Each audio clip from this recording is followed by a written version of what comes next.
સુરતથી અન્ય મહત્વના સમાચાર સામે આવી રહ્યા છે. સુરત સાયબર ક્રાઇમ સેલે ફોરેક્સ ટ્રેડિંગ ફ્રોડના 2 આરોપીઓને પુણેમાંથી ઝડપી પાડ્યા છે. શેર માર્કેટમાં મોટો નફો આપવાની લાલચ આપી ₹14.60 લાખની ઓનલાઈન છેતરપિંડી આચરવામાં આવી હતી. વોટ્સએપ ગ્રુપમાં એડ કરીને બનાવટી ટ્રેડિંગ એપથી યુવક સાથે લાખો રૂપિયાની ઠગાઈ આચરવામાં આવી.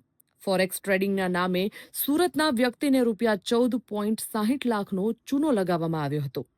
સાયબર ક્રાઇમ સેલની મોટી કાર્યવાહી દ્વારા આ બંને ઠગબાજોને ઝડપી પાડવામાં આવ્યા છે. આ બંને ઠગબાજ મહારાષ્ટ્રથી ઝડપાયા છે, તો પોલીસે સુનિલ કિશન સિંધે અને વિક્રમ સુરેશ શેટેની ધરપકડ કરી લીધી છે. નફાની લાલચમાં ફસાવી અલગ અલગ બેંક એકાઉન્ટમાં લાખો રૂપિયા ટ્રાન્સફર કરાવ્યા હતા. ઇન્ડસઇન્ડ બેંક એકાઉન્ટ મારફતે સાયબર ફ્રોડનો ભાંડો ફૂટ્યો હતો. આરોપીઓના એકાઉન્ટ સામે દેશભરમાં 7 સાયબર ફ્રોડની ફરિયાદો નોંધાઈ ચૂકી છે. સોશિયલ મીડિયા અને વોટ્સએપ મારફતે ચાલતું ફોરેક્સ ફ્રોડ રેકેટ આખરે ઝડપી પાડવામાં આવ્યું છે. સુરત પોલીસે લોકોને શેર ટ્રેડિંગ અને ફોરેક્સ મેસેજથી સાવચેત રહેવા માટેની ખાસ અપીલ પણ કરી છે.